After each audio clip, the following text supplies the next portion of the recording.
그래도 여기서는 이 집이 제일 멋있다. 응?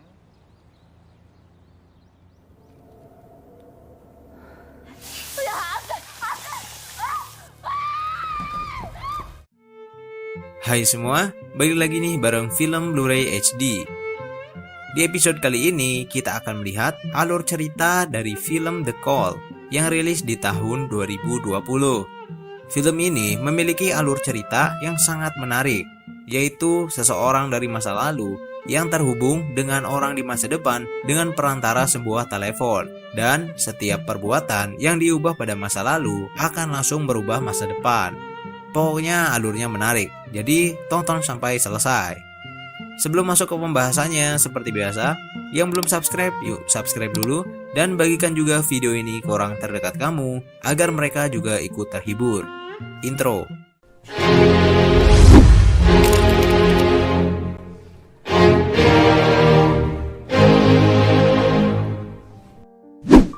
Seorang perempuan bernama Seon sedang berjalan di sebuah pedesaan. Sebuah mobil pick-up dari kebun stroberi memberinya tumpangan. Seon sebenarnya sedang menuju rumah milik orang tuanya yang ada di dekat kebun stroberi. Setelah sampai, Seon meminjam ponsel milik paman Sung-ho untuk menelpon ponselnya. Sepertinya ponsel milik Seon tertinggal di kereta saat datang ke desa ini. Namun tidak ada jawaban. Seon kemudian masuk ke dalam rumah dan mencari telepon yang ada di rumah itu. Seon kembali mencoba menghubungi ponselnya. Kali ini, ia mendapat jawaban dari orang yang menemukan ponselnya. Saat Seon meminta ponsel itu kembali, orang yang menemukan ponselnya malah ingin memeras Seon dengan menanyakan apakah ia akan mendapat uang jika mengembalikannya. Tapi orang itu langsung menutup telepon. Seon kemudian mencari keberadaan ponselnya menggunakan aplikasi. Saat menunggu, tiba-tiba ada telepon masuk. Ternyata itu bukan dari orang yang menemukan ponselnya. Di dalam percakapan tersebut, Seon mendengarkan suara orang yang sepertinya sedang disiksa. Seon menanyakan siapakah dia. Namun telepon langsung ditutup. Keesokan harinya, Seon mengunjungi ibunya di rumah sakit. Ibunya mengidap penyakit tumor dan harus segera dioperasi. Itu membutuhkan biaya yang sangat besar, sedangkan Seon hanya bekerja di swalayan.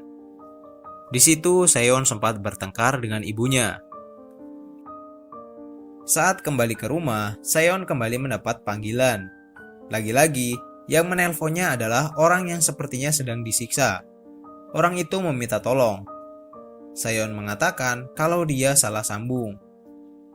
Orang itu sepertinya marah dan langsung menutup telepon. Seon pun beristirahat.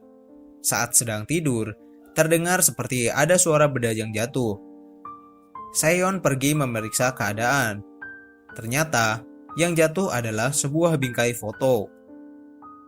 Seon mencoba memasang kembali foto itu. Saat ia sedang memaku dinding, ia tidak sengaja menemukan ruangan tersembunyi. Seon pun turun untuk mengeceknya. Sepertinya itu adalah sebuah toilet.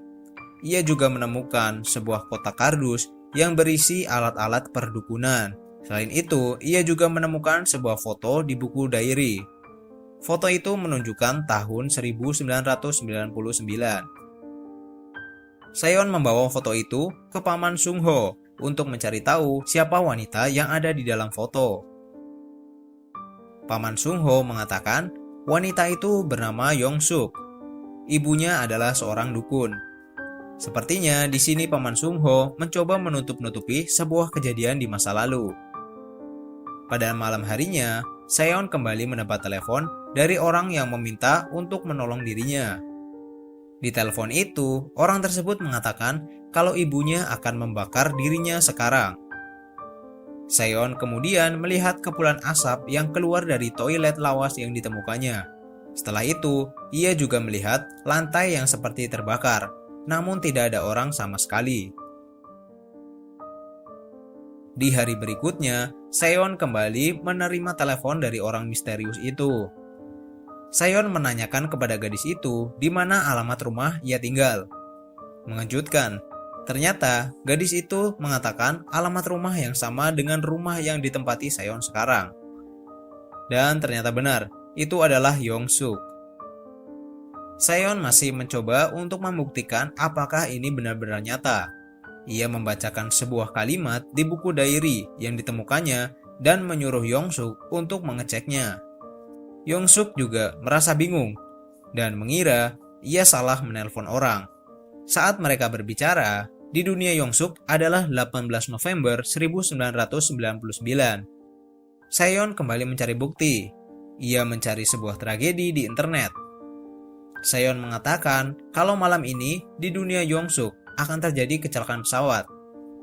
Pada malam harinya, saat makan malam, Yongsuk menonton televisi untuk membuktikan perkataan Seon. Dan ternyata benar, terjadi sebuah kecelakaan pesawat. Mulai detik itu, mereka berdua percaya kalau mereka saling terhubung antara Yongsuk di masa lalu dan Seon di masa depan. Seon juga menceritakan teknologi zaman sekarang yang mana di zaman Yongsuk semua itu belum ada. Contohnya seperti video call. Sambil bertelepon, Seon membacakan buku diary milik Yongsuk. Saat ia akan menanyakan sesuatu, Yongsuk langsung mematikan telepon karena ibunya datang. Ibu Yongsuk sepertinya sedang beres-beres. Hari itu, di zaman Yongsuk, datanglah sebuah keluarga kaya yang sepertinya ingin membeli rumah di mana Yongsuk tinggal. Yongsuk bertemu dengan anak perempuan keluarga itu yang ternyata itu adalah Seon kecil. Yongsuk pun menelpon Seon di masa depan dan merekam suara keluarga Seon yang sedang mengunjungi rumahnya. Seon di masa depan pun menangis karena di masanya ayah Seon sudah meninggal. Yongsuk pun punya ide menarik. Ia mengatakan kepada Seon kalau ia akan mencoba membuat ayah Seon hidup kembali. Keesokan harinya, pagi-pagi sekali, Yongsuk pergi dari rumah untuk menuju ke rumah Seon kecil. Karena hari itu adalah hari di mana ayah Seon meninggal karena kebakaran rumah. Dengan menaiki bis, Yongsuk akhirnya sampai di rumah Seon. Ia melihat ada kompor yang masih menyala karena ditinggal ibu Seon. Itu yang membuat rumah mereka kebakaran. Seon yang sedang menunggu telepon dari Yongsuk mendengar sebuah telepon ponsel. Di situ tiba-tiba Seon mempunyai ponsel baru. Dan seketika rumah tua itu berubah menjadi rumah modern dan penampilan Seon pun menjadi berbeda. Saat berkeliling rumah, Seon kecil terkejut melihat ibunya sehat dan ayahnya kembali hidup. Seon menelpon Yongsuk dan berterima kasih atas pertolongannya. Yongsuk pun terkejut bisa merubah masa depan walau ia harus merelakan tubuhnya dipecut oleh ibu tirinya itu. Kini Seon menjalani hari-harinya dengan bahagia karena dirinya sekarang kembali menjadi orang kaya. Beberapa hari berlalu, sepertinya Seon mulai asik dengan kehidupan barunya dan mulai melupakan Yongsuk. Saat Yongsuk menelponnya, Seon selalu beralasan sibuk. Di sini bau-bau konflik pun mulai terjadi. Seon mulai sering tidak bisa dihubungi karena selalu pergi. Yongsuk pun marah dan mengatakan kata-kata jahat kepada Seon. Yongsuk yang saat itu menelpon Seon tiba-tiba kepergok oleh ibunya dan dia pun disiksa habis-habisan. Seon kemudian mencari data tentang Yongsuk di internet. Tanpa sengaja, Seon mendapatkan sebuah artikel yang mengatakan terjadi sebuah pembunuhan kepada seorang gadis oleh ibu tiri. Seon langsung menghubungi Yongsuk dan mengatakan kepadanya kalau malam ini ia akan dibunuh oleh ibunya. Ia diminta bersiap. Pada malam harinya, ibu Yongsuk datang dan menusukkan pisau ke arah tempat tidur Yongsuk. Namun, karena sudah mengetahui rencananya, Yongsuk pun berhasil menghindar.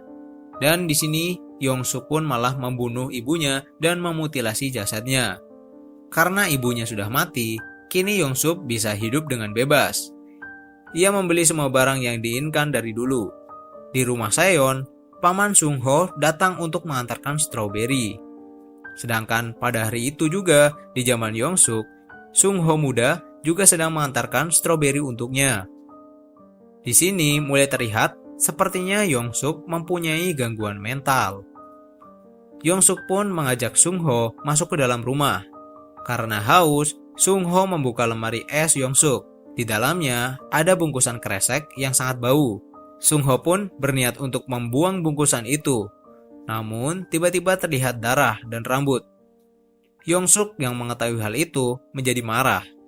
Seon sedang memakan stroberi pemberian dari paman Sung-ho. Yong-suk menelpon dirinya. Dalam percakapan itu, terdengar suara laki-laki meminta tolong. Dan tiba-tiba, noda stroberi di baju Seon menghilang perlahan. Ya, Yong-suk ternyata membunuh Sung-ho. Paman Sung-ho yang tadi makan bersama tiba-tiba hilang dan orang tua Seon juga tidak mengenal orang yang bernama Sung-ho. Seon langsung berlari menuju perkebunan paman Sung-ho dan benar, perkebunan itu sudah tidak ada. Bahkan Seon pergi ke kantor polisi untuk menanyakan tentang perkebunan itu. Salah satu polisi bertanya kenapa dia mencari orang yang sudah lama meninggal. Kemudian polisi itu menunjukkan sebuah berkas di mana yang membunuh paman Sung-ho adalah Yong-suk. Di zaman Yong-suk, dirinya didatangi oleh polisi setelah membunuh Sung-ho dan ibunya. Namun polisi tidak diizinkan masuk karena Yong-suk bilang ibunya sedang pergi. Yong-suk lalu mencuci semua jasad yang telah ia mutilasi dan menelpon Seon. Dalam percakapan itu, Seon mengatakan kenapa Yong-suk membunuh paman Sung-ho. Selain itu, dia juga mengatakan kalau Yong-suk akan dipenjara seumur hidup. Mengetahui hal itu, Yong-suk meminta Seon untuk mencarikannya data tentang bukti yang akan polisi dapatkan untuk bisa menjerat dirinya. Namun, Seon menolak dan menutup teleponnya. Tentu itu membuat Yong-suk meradang. Di waktu yang sangat kebetulan, ayah Seon dan Seon kecil berkunjung ke rumah Yong-suk untuk bertemu dengan ibu Yong-suk. Ini menjadi kesempatan Yong-suk untuk memaksa Seon mencari bukti pembunuhan agar Yong-suk tidak dipenjara. Saat berada di ruang tamu, Yong-suk membunuh ayah Seon dan di dunia Seon, ayahnya tiba-tiba menghilang saat melatih dirinya mengemudi. Seon pun berlari ke rumah dan melihat rumah kembali menjadi berantakan dan dirinya kembali miskin. Yong-suk menyingkap Seon kecil dan menelpon Seon di masa depan. Yong-suk memberikan waktu 1 jam kepada Seon di masa depan untuk mencarikannya bukti yang digunakan polisi untuk menjeratnya. Kalau tidak, Yong-suk akan membunuh Seon dan ibunya. Seon mencoba membalas perbuatan Yong-suk dengan membuat jebakan. Seon mengatakan kalau bukti pembunuhannya adalah sebuah pisau yang ditemukan oleh seorang kakek pengumpul barang bekas. Dan kakek itu akan datang pukul 5 sore. Yong-suk langsung menuju ke tempat yang diberitahu oleh Seon. Sebenarnya Seon berencana untuk membunuh Yong-suk karena di rumah kaca itu pada pukul 5 sore akan terjadi sebuah insiden ledakan gas.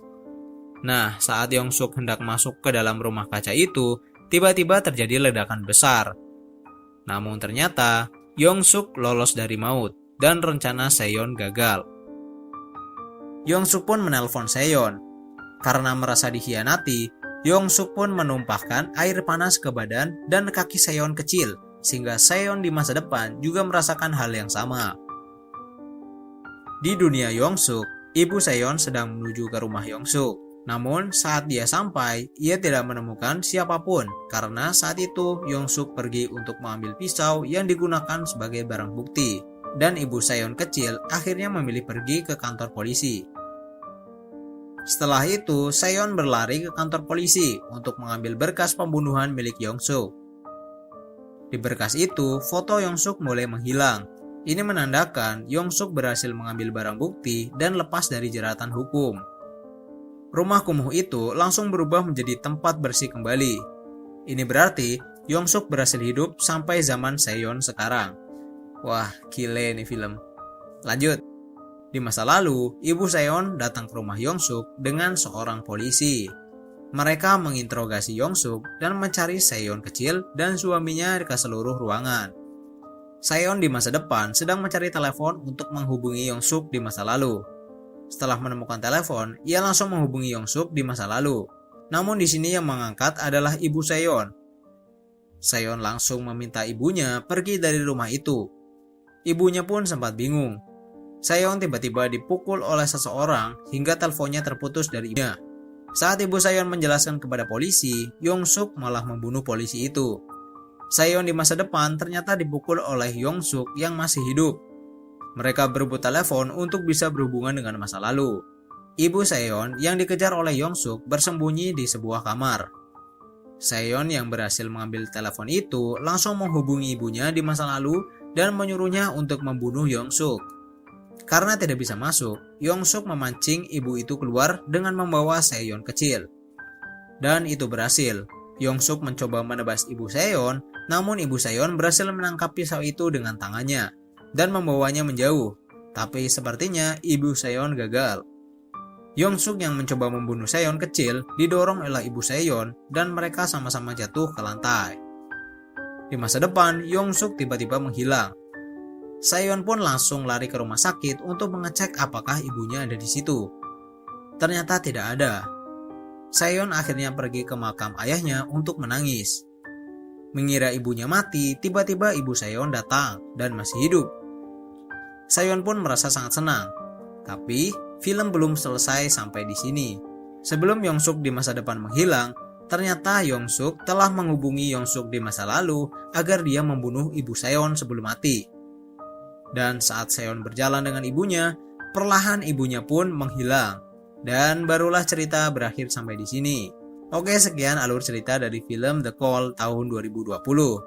Bagaimana pendapat kalian tentang film ini? Kasih tahu kita di kolom komentar. Dan sampai jumpa di video selanjutnya.